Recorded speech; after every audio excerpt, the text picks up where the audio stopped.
See, Bismillahirrahmanirrahim. Now we talk about piecewise defined function. अब ये इसके नेम से ही क्लियर है. अब फंक्शन तो है ये, जिसको ग्राफिकली चेक करना हो तो हम वर्टिकल लाइन टेस्ट से करते हैं. वैसे फंक्शन की डेफिनेशन मैं रिपीट कर देती हूँ. It is a rule that assigns each element of D to a unique element of Y. अब पीस वाइज मीन्स के पीस का मतलब आप समझते हैं ना, उसका एक हिस्सा हो गया. ठीक है, पीस वाइजली हम फंक्शन डिफाइन करेंगे. पीस वाइज फंक्शन के ये कुछ फंक्शंस ऐसे होते हैं जो थ्रू आउट अगर हम उसको एक सिंगल एलिमेंट समझते हुए कंसीडर करें तो वो फंक्शन की डेफिनेशन को सेटिस्फाई नहीं कर रहे होते. लेकिन हम उसको अगर पीसेस में डिवाइड कर दें तो उसके पीसेस फंक्शन की डेफिनेशन को सेटिस्फाई करते हैं. तो कुछ ऐसे फंक्शंस को हम कहते हैं कि these are piecewise functions. अब इसकी डेफिनेशन देखें पेज नंबर 4 पे. Piecewise defined function, sometimes a function is described in pieces by using different formulas on different parts of its domain. जो भी उसकी डोमेन है उसके डिफरेंट पार्ट्स पे डिफरेंट फॉर्मूलाज से डिफाइन किया जाते हैं ऐसे फंक्शन. फॉर एग्जांपल एक वेल नोन एग्जांपल है इसकी. This is an absolute function, absolute value function, जिसे आप नोटेशन में पढ़ते रहे मोड ऑफ एक्स. ये बेसिकली फंक्शन क्या होता है कि इस मोड ऑफ एक्स की ये इक्वल होता है एक्स के when x is greater equal to 0, और ये इक्वल होता है माइनस एक्स के when x is less than 0. तो आप देख सकते हैं ये पीसेस में डिफाइंड है. 0 और उससे ग्रेटर वैल्यू के लिए ये एक्स है, और less than 0, x is less than 0 के लिए ये माइनस एक्स के इक्वल होता है. तो this is a well known piecewise function. तो एक फर्स्ट एग्जांपल हमने देखी मोड ऑफ एक्स की, जिसे एब्सोल्यूट वैल्यू फंक्शन कहते हैं. ये एक पीसवाइज फंक्शन की एग्जांपल है. ये इसके नीचे जो फिगर 1.7 है, ये इससे पहले जो हम टॉपिक पढ़ रहे थे वर्टिकल लाइन टेस्ट, इससे रिलेटेड है, जिसमें हमने कहा कि सर्कल तो फंक्शन नहीं होता. हाँ, अपर सेमी सर्कल या लोअर सेमी सर्कल ये फंक्शंस हो सकते हैं, और इनकी इक्वेशंस भी यहाँ पे मेंशन है. अब पीसवाइज फंक्शन के लिए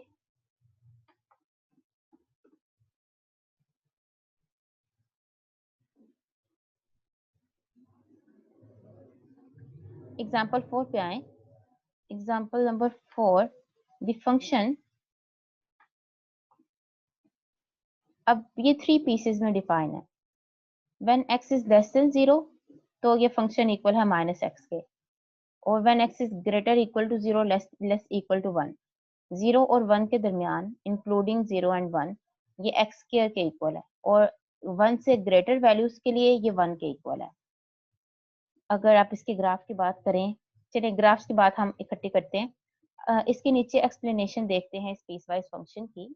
the function F of x, जो कि 3 पीसेस में डिफाइंड है, is defined on the entire real line. आप देख सकते हैं ये इसकी डोमेन को शो कर रहा है ना, तो ये इंटायर रियल लाइन कवर कर रहा है. जीरो लेस देन 0 का मतलब नेगेटिव नेगेटिव इन्फिनिटी से 0 तक. फिर 0 से 1 तक 0 भी इंक्लूड हो गया, 1 भी इंक्लूड हो गया, फिर 1 टू इन्फिनिटी. तो सारी की सारी वैल्यूज इसमें इंक्लूड हो रही हैं रियल नंबर्स की. तो इसकी डोमेन इंटायर रियल लाइन हो गई, but has values given by different formulas. 3 different formulas को यूज करके ये एक फंक्शन डिफाइन किया गया, depending on the position of x. अब ये फॉर्मूलाज डिपेंड करते हैं कि एक्स किस इंटरवल पे लाई कर है, एक्स की पोजीशन पे डिपेंड करते हैं. The values of f are given by y equal to minus x when x is less than 0, y equal x square when x lies between 0 and 1, y equal 1 when x is greater than 0. The function, however, is just one function whose domain is the entire set of the real numbers. तो ये just नीचे इसी function को explain किया हुआ है. अगर आप इसके ग्राफ की बात करें, और पिछले फंक्शन जो भी हमने डिस्कस किया है उसके ग्राफ भी देख लेते हैं.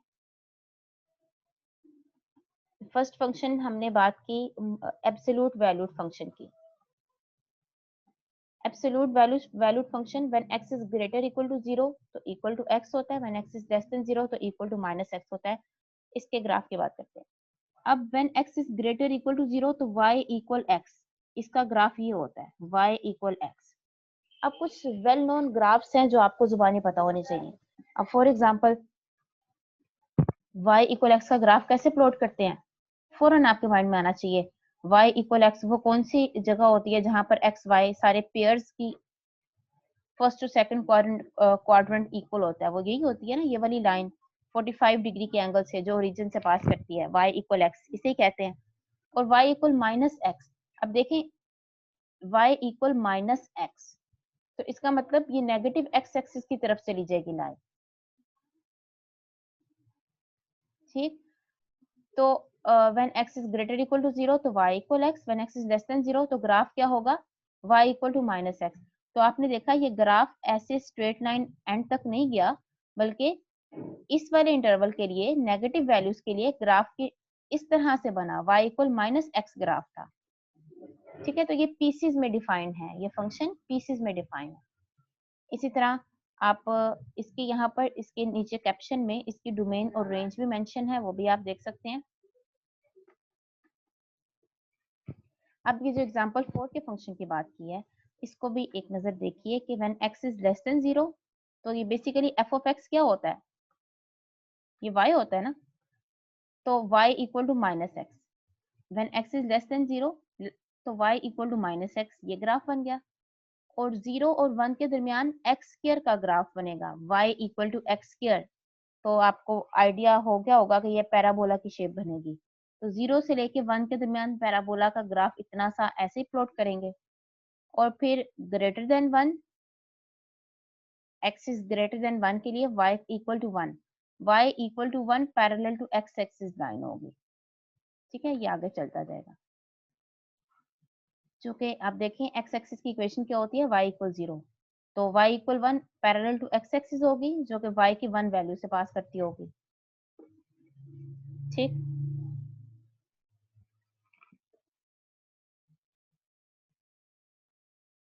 और तो इस तरह हम पीस वाइज फंक्शन के ग्राफ प्लॉट कर सकते हैं जो कि पीसीज में डिफरेंट फंक्शंस डिफाइन थे और उसी के अकॉर्डिंग हमने ग्राफ प्लॉट कर लिया। नेक्स्ट एग्जांपल में एक बड़ा इंपॉर्टेंट कॉन्सेप्ट है, ये डेफिनेशन है जी ग्रेटेस्ट इंटीजर फंक्शन, जिसको हम इंटीजर फ्लोर फंक्शन भी कहते हैं, और उससे नेक्स्ट एग्जांपल में लीस्ट इंटीजर फंक्शन जिसे इंटीजर सीलिंग फंक्शन भी कहते हैं। और ये बड़ी इंटरेस्टिंग बात है, इंटीजर फ्लोर फंक्शन और इंटीजर सीलिंग फंक्शन। इसकी नोटेशन देखें, जिसे फ्लोर की बात की है ना, आप फ्लोर तो समझते हैं ना, आप फर्श को कहते हैं, तो इसके नोटेशन की पहचान हम देखते हैं। जिसे इंटीजर फ्लोर फंक्शन कहा गया है, वहां पर ये एक तरह से ये ब्रैकेट्स होती हैं, ठीक है, लेकिन ब्रैकेट्स ऊपर से बंद नहीं है, नीचे से बंद है, क्योंकि ये इंटीजर फ्लोर फंक्शन है। ठीक है, इसी तरह इंटीजर सीलिंग फंक्शन में सीलिंग, चूंकि सीलिंग से आपको आइडिया हो रहा होगा कि ब्रैकेट ऊपर से बंद होगी, नीचे से नहीं बंद होगी। ठीक, ये इसके नोटेशन इंटीजर सीलिंग फंक्शन की और ये इंटीजर फ्लोर फंक्शन की। अब इंटीजर फ्लोर फंक्शन होता क्या है, इसे हम कहते हैं greatest integer function. Integer ceiling function को कहते हैं लीस्ट इंटीजर फंक्शन। अब ये मिक्स नहीं करनी दोनों डेफिनेशंस, बहुत ध्यान से ये आपके माइंड में हर वक्त होना चाहिए। डेफिनेशन देखें, a function whose value at any number x is the greatest integer less than or equal to x is called greatest integer function. Means के any number is greatest integer less than or equal to x, इसको underline कर लेते हैं, greatest integer less than and equal to x। इसी तरह जो least integer है उसमें जरा डिफरेंस देखें, smallest integer greater equal to x. ठीक है, वो था greatest integer less equal to x, और ये हो गया smallest integer greater equal to x. X का क्या मतलब, अगर मैं इसको ऐसे लिख रही हूँ, ceiling function floor function of x या फिर सीलिंग फंक्शन ऑफ एक्स, अगर इसको मैंने ऐसे लिखा है तो ग्रेटेस्ट इंटीजर फंक्शन का आंसर क्या होगा?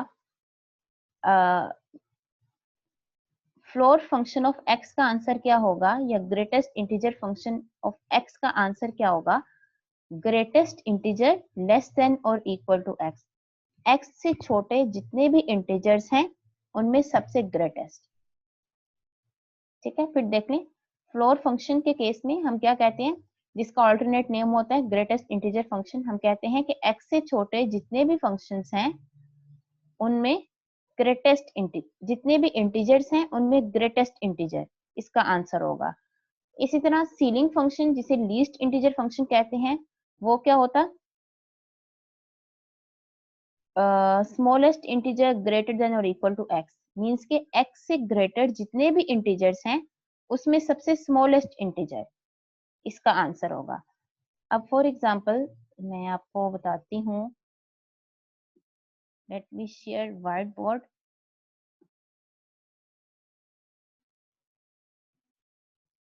जी, फॉर एग्जांपल आप देखें मैंने एक वैल्यू लिखी 2.9।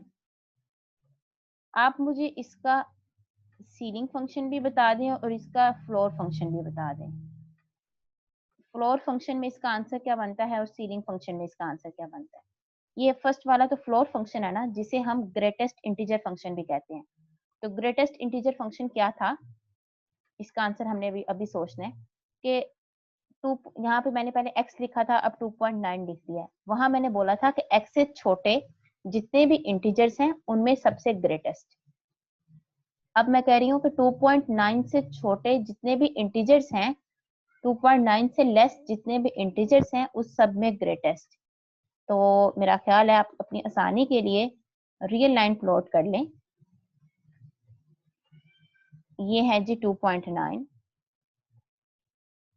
ठीक है, अब इंटीजर की बात कर रहे हैं तो ये होगा 2 इंटीजर्स, जस्ट इंटीजर्स, ये होगा 1, ये होगा 0 और आगे नेगेटिव चलेंगे। इसी तरह ये होगा 3, ये होगा 4, ये होगा 5, 6 एंड सो ऑन। तो फ्लोर फंक्शन में 2.9 का आंसर क्या आएगा? 2.9 से छोटे जितने भी इंटीजर्स हैं उसमें सबसे ग्रेटेस्ट कौन सा नजर आ रहा है? 2 नजर आ रहा है ना, इंटीजर्स की बात हो रही है, मीन्स के पॉइंट वाली वैल्यूज की बात नहीं करनी। 2.9 से छोटे जितने भी इंटीजर्स हैं उसमें ग्रेटेस्ट है 2। तो ग्रेटेस्ट इंटीजर फंक्शन में 2.9 का आंसर आएगा 2, जिसे हम ग्रेटेस्ट फ्लोर फंक्शन भी कहते हैं, सॉरी इंटीजर फ्लोर फंक्शन भी कहते हैं। जबकि इसी 2.9 का सीलिंग फंक्शन में आंसर क्या आएगा? 2.9 से ग्रेटर, 2.9 से बड़े जितने भी इंटीजर्स हैं उसमें सबसे स्मॉलेस्ट क्या है? 3। सीलिंग में हम ये देखते हैं कि इससे बड़े जितने भी हैं उसमें सबसे स्मॉलेस्ट ले लें। फ्लोर में हम बात करते हैं कि इससे छोटे जितने भी हैं उसमें ग्रेटेस्ट ले लें। ठीक है, ठीक है। तो ceiling function, integer ceiling function का आंसर आ गया 3। इंटीजर सीलिंग फंक्शन को हम लीस्ट इंटीजर फंक्शन भी कहते हैं। लीस्ट इंटीजर फंक्शन या इंटीजर सीलिंग फंक्शन क्या होता है कि जिस नंबर की हम बात कर रहे हैं उससे ग्रेटेस्ट जितने भी नंबर्स हैं उसमें सबसे लीस्ट, सबसे स्मॉलेस्ट। इसी तरह अगर मैं आपसे पूछूं -1.5, इसका फ्लोर फंक्शन भी बता दें और इसका सीलिंग फंक्शन भी बता दें -1.5 का।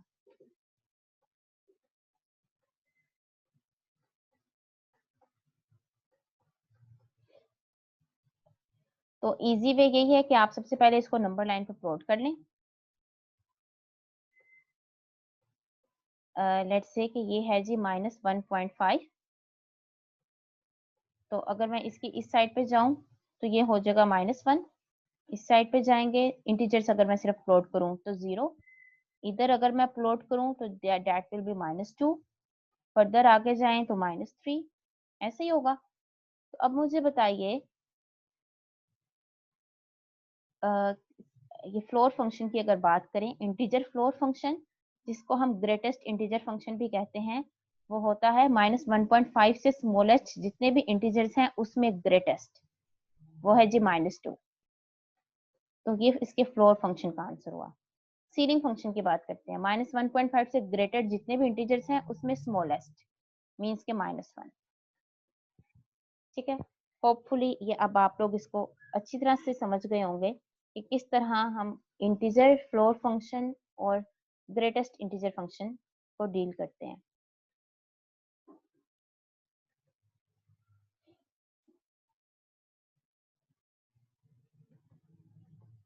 ठीक है, यहाँ पर एग्जांपल्स गिवन है 2.5 का 2.4, इसका ग्रेटेस्ट इंटीजर फंक्शन क्या हो गया, इससे स्मॉलेस्ट जितने भी इंटीजर्स हैं उसमें ग्रेटेस्ट 2 हो गया। 1.9 का इससे छोटे देखने हैं इंटीजर्स, उसमें से बड़े वाला चूज कर लें 1। 0 तो इटसेल्फ एक इंटीजर है तो उसका आंसर 0 ही आ जाएगा। -1.2 से छोटे जितने भी इंटीजर्स हैं उसमें से बड़े वाला चूज कर लें, वो है -2। इसी तरह आप बाकी भी देख सकते हैं, जो इटसेल्फ एक इंटीजर है तो उसका आंसर वही आएगा। ठीक है, अब इसका ग्राफ जो लेफ्ट साइड पे प्लॉट है थोड़े से इसको भी देख लेते हैं। Figure 1.10, the graph of the greatest integer function y equal to this lies on or below the line y equal to x, so it provides an integer floor for x. अब greatest integer function का graph देखें कि वो किस तरह से plot करते हैं। y equal to greatest integer function है या फिर इंटीजर फ्लोर फंक्शन है, ब्रैकेट आप देखें नीचे से क्लोज है, उसका ग्राफ ऐसा होता है जी।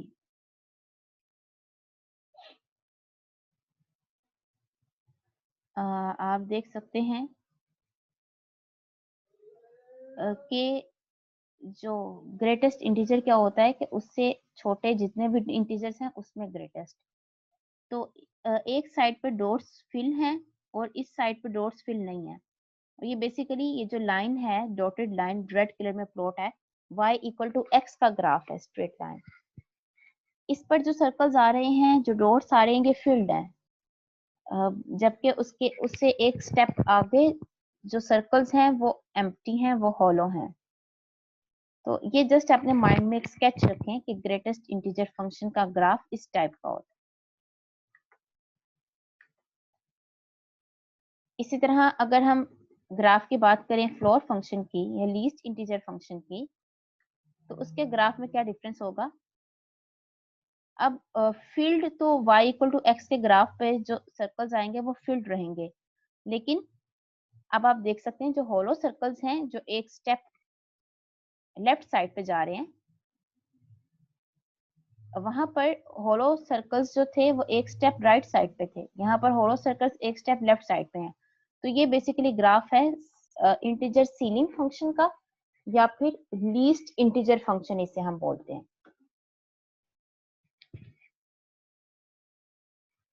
ठीक, तो ग्राफ जस्ट अपने माइंड में रखिएगा और फाइंड आउट कैसे करते हैं, ये वेरी सिंपल। अगर आपको डेफिनेशन याद है, अगर आप ये दोनों डेफिनेशंस मिक्स नहीं करते तो दिस इज वेरी इंटरेस्टिंग। तो इससे रिलेटेड पहले हम एक्सरसाइज के क्वेश्चंस पे आ जाते हैं।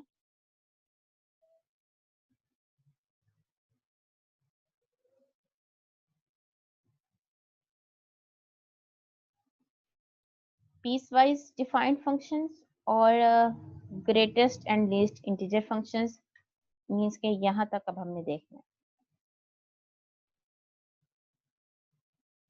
और जो क्वेश्चंस हमने यहाँ पे स्किप किए थे, आई होप आप अब ये सब कुछ कर सकते हैं। क्वेश्चन 17, 19, 20 अब ये सारे कंप्लीट कर लीजिए। जस्ट मैंने मोड ऑफ एक्स की डेफिनेशन आपको समझानी थी, उसकी मैंने कहा कि पहले उसको देख लें उसके बाद ये कंप्लीट करेंगे। तो अब आपको पता चल गया एक्स मोड बेसिकली एक पीस वाइज फंक्शन को रिप्रेजेंट करता है, इसकी डेफिनेशन आपने देख ली। नेक्स्ट सेक्शन है जी पीस वाइज डिफाइंड फंक्शंस का, क्वेश्चंस 25 to 28।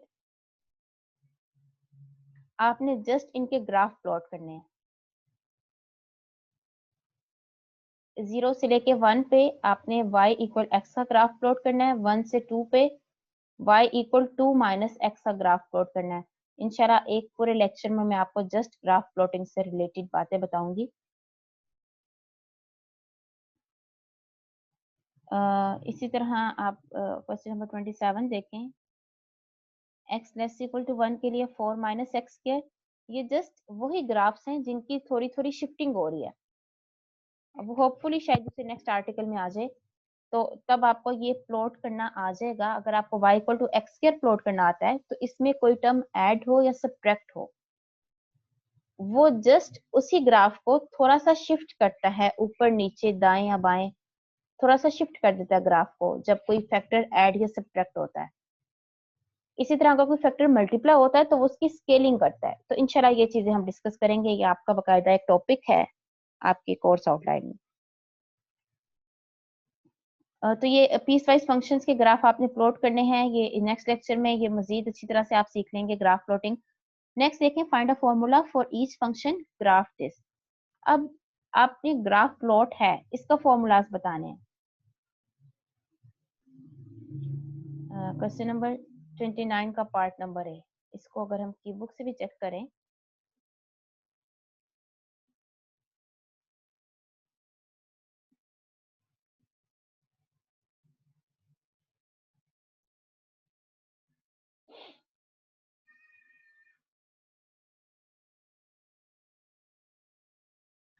ठीक है, की बुक में हर चीज एक्सप्लेन करके लिखी हुई है, वैसे मैं आपको बता देती हूँ।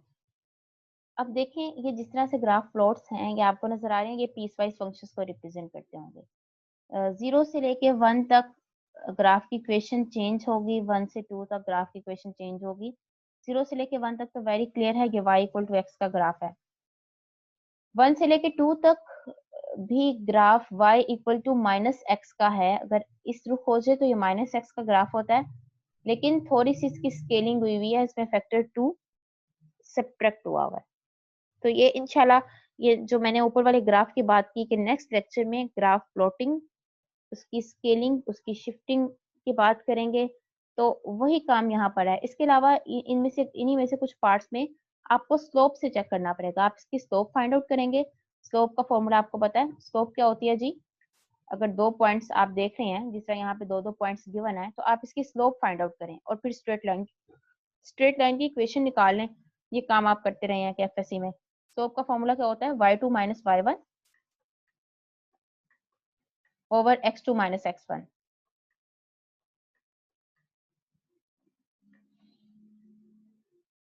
तो जिस तरह क्वेश्चन नंबर 30 का पार्ट ए है, आपको and point starting point given है, ये दो पॉइंट्स लें, इसकी स्लोप निकाल लें, m आ गया। तो अब पॉइंट स्लोप फॉर्म क्या होती है? y minus y1 equal to m into x minus x1। Point slope form से आप इस स्ट्रेट लाइन की इक्वेशन फाइंड आउट कर लें। इक्वेशन आ गई तो पीस वाइज फंक्शन डिफाइन हो जाएगा। इसी तरह यहाँ पर भी स्लोप वाले काम करेंगे। 32 में भी ऐसे ही होगा, क्योंकि सारी स्ट्रेट लाइंस नजर आ रही हैं आपको, क्योंकि सारे ग्राफ स्ट्रेट लाइंस ही हैं, इसलिए इनकी स्लोप फाइंड करें, पॉइंट स्लोप फॉर्म में पुट कर दें। और कुछ इतने सिंपल हैं कि उसकी स्लोप भी फाइंड करने की जरूरत नहीं, आप डायरेक्टली जज कर सकते हैं। नेक्स्ट सेक्शन है greatest and least integer functions. For what values of x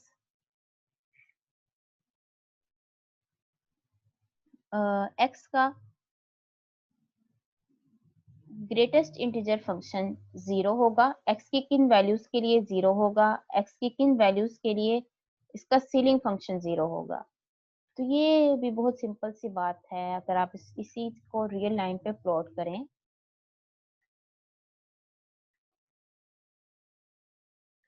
zero को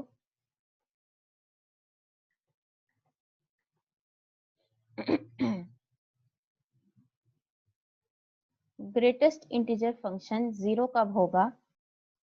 अगर x जो है 0 और 1 के दरमियान लाई करता हो। अब खुद सोच के बताएं,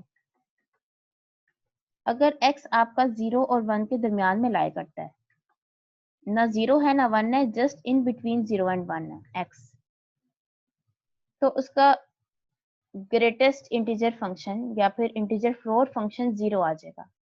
अगर x -1 और 0 के दरमियान लाई करता है, ना -1 है ना 0 है, बल्कि इन बिटवीन -1 एंड 0 है, तो उसका लीस्ट इंटीजर फंक्शन 0 आ जाएगा। ये करके देखिएगा, इसके दरमियान कोई भी पॉइंट लेके देखें, -1 और 0 के दरमियान, तो उसका लीस्ट इंटीजर फंक्शन 0 आ जाएगा। इसी तरह 0 और 1 के दरमियान कोई पॉइंट लेके देखें, उसका ग्रेटेस्ट इंटीजर फंक्शन 0 आएगा। तो आपने यहाँ पे यही x की रेंज दोनों के लिए मेंशन कर देनी है। नेक्स्ट 34 क्वेश्चन देखें, ये बड़े इंपॉर्टेंट और सिंपल से क्वेश्चंस हैं। What real numbers x satisfies the equation, वो कौन से रियल नंबर्स हैं जिसके लिए greatest integer floor function equal होता है इंटीजर्स के लिए। अगर आप 0 की बात करते हैं, 0 का ग्रेटेस्ट इंटीजर फंक्शन और लीस्ट इंटीजर फंक्शन दोनों ही 0 आएंगे क्योंकि वो इटसेल्फ इंटीजर है। तो इट मींस इंटीजर्स के लिए ये इक्वेशन सेटिस्फाई होती है। क्वेश्चन नंबर 35, डज ये सीलिंग फंक्शन है -x equal to minus greatest integer function for all real x, give reason of their answer. क्या ऐसा होता है? इसको जरा सोल्व करके देख लेते हैं। सोचें जरा, कोई एग्जांपल ऐसी सोचें जिस तरह हमने बात की थी ना -1 उसकी -1.5 की।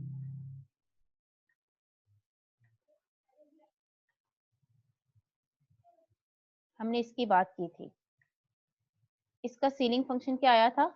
-2।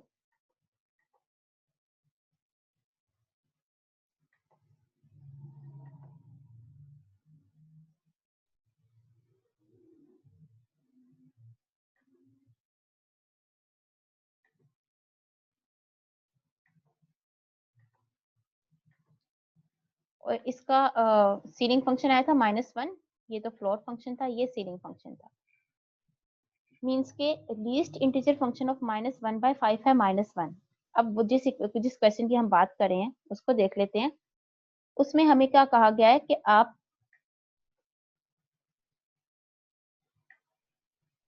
1.5 का ग्रेटेस्ट इंटीजर फंक्शन लें और बाहर माइनस लगा दें।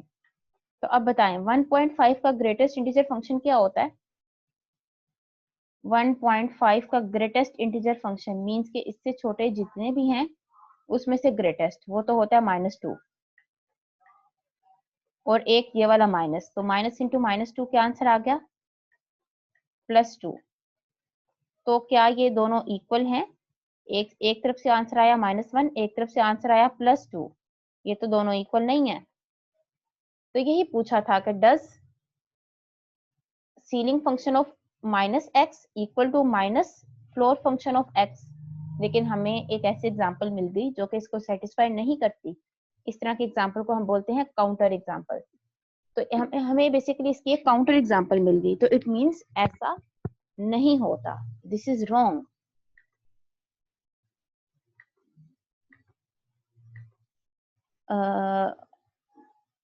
Does this for all x? नहीं, फॉर ऑल एक्स ऐसा पॉसिबल नहीं है। ठीक है, give reason of the answer. और रीजन में जिस तरह मैंने एग्जांपल अभी आपको बताई है -1.5 की, इस तरह आप किसी भी नंबर की एग्जांपल दे सकते हैं जिसपे ये सेटिस्फाई ना हो। ठीक है, नेक्स्ट क्वेश्चन की बात करते हैं। ग्राफ द फंक्शन, इस फंक्शन का आपने ग्राफ बनाना है। सीलिंग फंक्शन फ्लोर फंक्शन दोनों के ग्राफ आपने देख लिए। एक तरफ फील्ड डॉट था, एक तरफ डॉट्स जो थे वो हॉलो थे। And why is f of x called integer part of x? हम इस फंक्शन को क्यों कहते हैं इंटीजर पार्ट ऑफ x?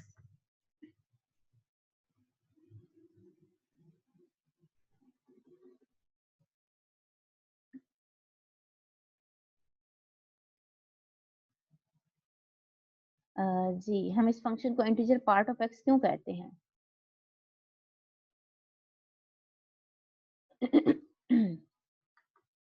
क्योंकि अब आप देखें x, अगर आपने देखा होगा कोई पॉइंट हो, कोई पॉइंट में नंबर हो, तो ये जो ग्रेटेस्ट इंटीजर फंक्शन अप्लाई कर दें या लीस्ट इंटीजर फंक्शन अप्लाई कर दें, वो उस पॉइंट वाले वैल्यू का आंसर भी इंटीजर में दे देता है। तो इसका मतलब ये जो फंक्शन f of x है, इसका आंसर हमेशा इंटीजर ही आएगा, क्योंकि सीलिंग फंक्शन या फ्लोर फंक्शन जो भी आप अप्लाई कर रहे हैं, उन दोनों ने एक नॉन इंटीजर नंबर को, नॉन इंटीजर को इंटीजर में कन्वर्ट कर दिया। तो इसका मतलब ये f of x जस्ट एक इंटीजर है, इसलिए हम इसको इंटीजर पार्ट ऑफ एक्स भी कह सकते हैं। ठीक है, तो क्वेश्चन नंबर 36 तक आप लोग कंप्लीट कर सकते हैं।